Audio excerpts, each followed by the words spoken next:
So I was researching the new releases for 2026, and came across an author's name, and I'm like, I know that name. So I checked my channel, and I was like, oh, I missed a book. So hey, welcome to the Daily Reads book series. I'm Christina, Kristina, Kristina. This is a read books, talk about books, no special effects, no theme music, none of that fancy stuff going on here. So, went and got the book. This is book 4. Murder Takes the Stage in the Phyllida Bright mystery series. And what's different about this one than the earlier ones, this is Agatha's here. She's present. And I'm sitting there going, one thing that just boggles the mind is why these people wouldn't want Agatha investigating the crime instead of Phyllida. But Agatha encourages Phyllida to do all this stuff when I would expect it would be Agatha doing all this stuff. So that's just my one little complaint.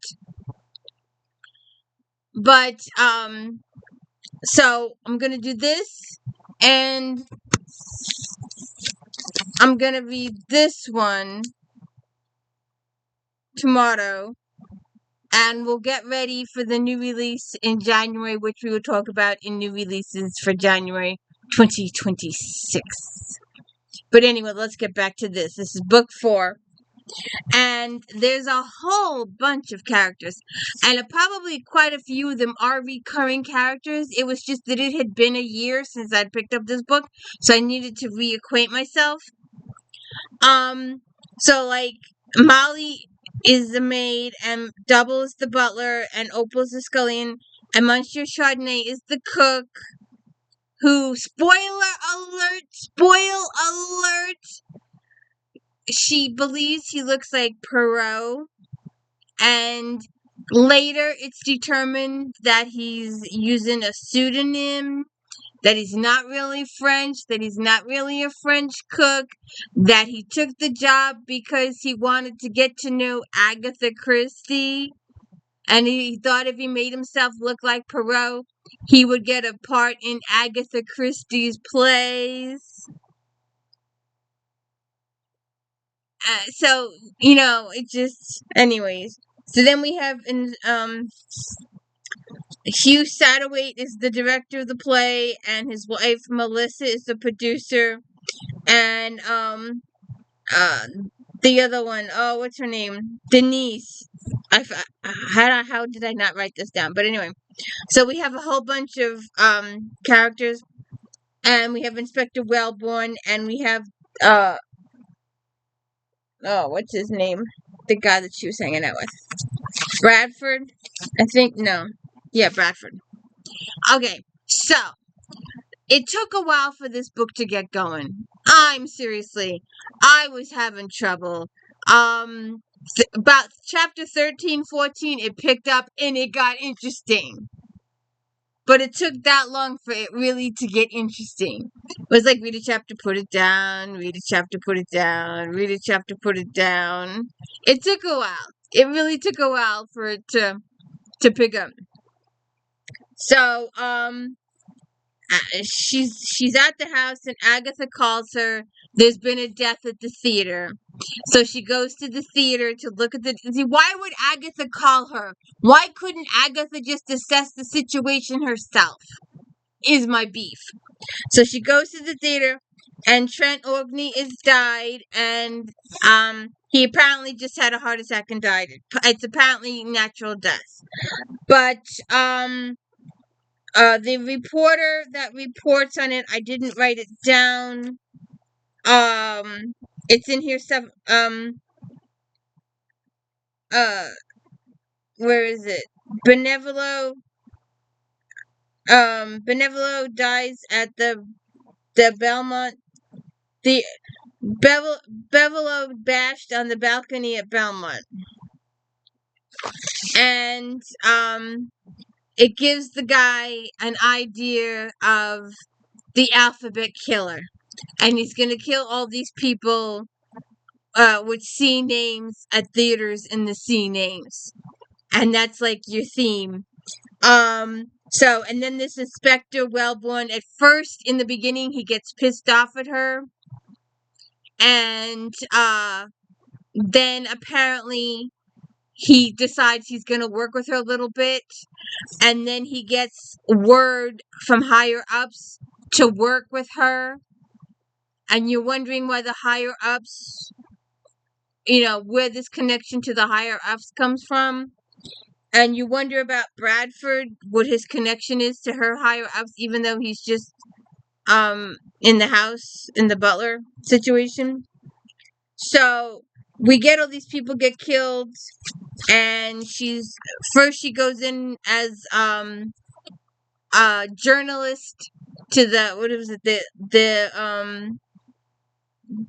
Illustrated News, and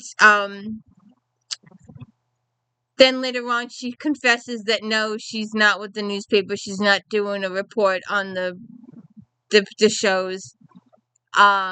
That she's really she's investigating because she was hired to be investigator. But people fall for her cover the whole time, and I'm still trying to get my brain around the time frame of these books.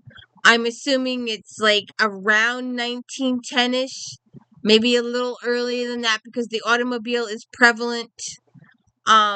The vacuum cleaner is prevalent.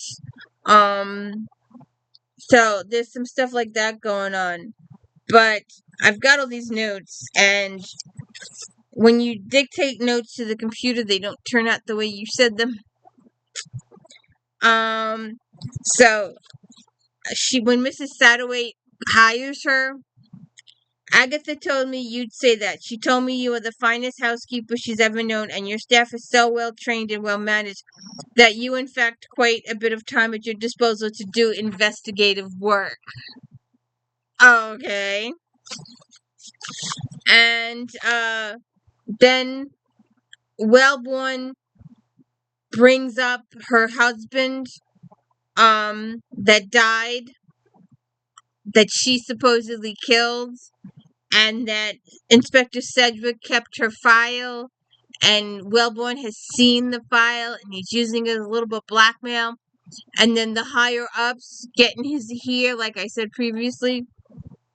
And so then we have a second death, and then we have a third death, and things are getting a little hairy in the social world. I really don't know. I really don't want to spoil too much of it. I took 7 pages of typed notes here. But like I said, it wasn't until chapter 13 that the book really picks up. So she's doing all these, and she's going to all these scenes. She's invited to all these parties.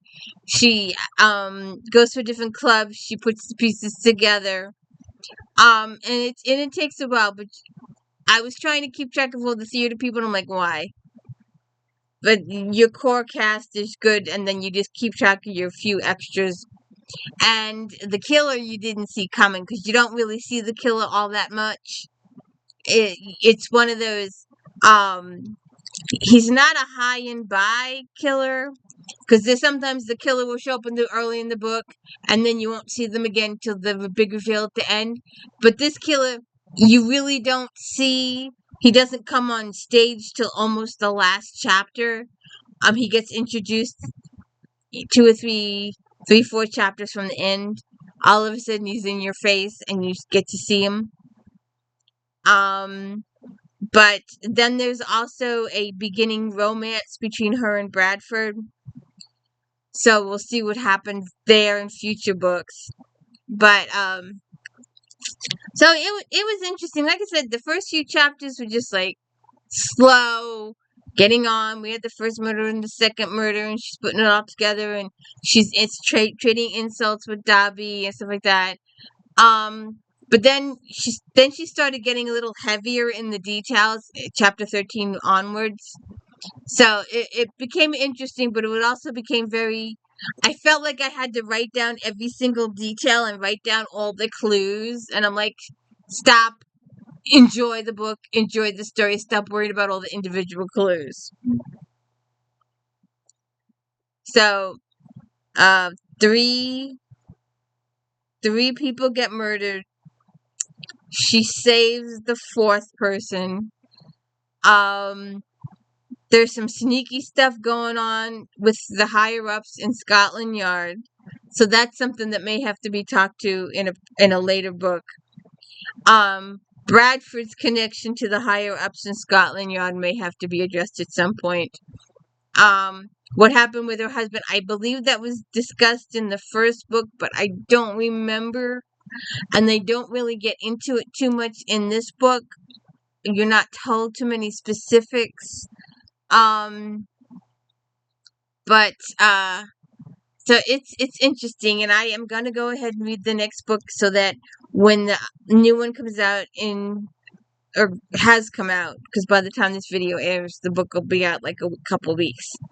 So I'll be on the lookout for the next book. But right now, this one will be airing tomorrow, and then we'll wait for it would be book 6. This is 4, that's 5. So it would be book 6. So that might show up on my channel in a couple of months. Figure that April or May. We'll see what happens. But don't forget to hit the like and subscribe. Our maid that spends more time investigating than actually doing any maid or housekeeping work. How she uncovers the cook is an imposter. And Agatha gives her full support. It's good. It's good. Thumbs up. So give the book a thumbs up. Thank you. Have a good one.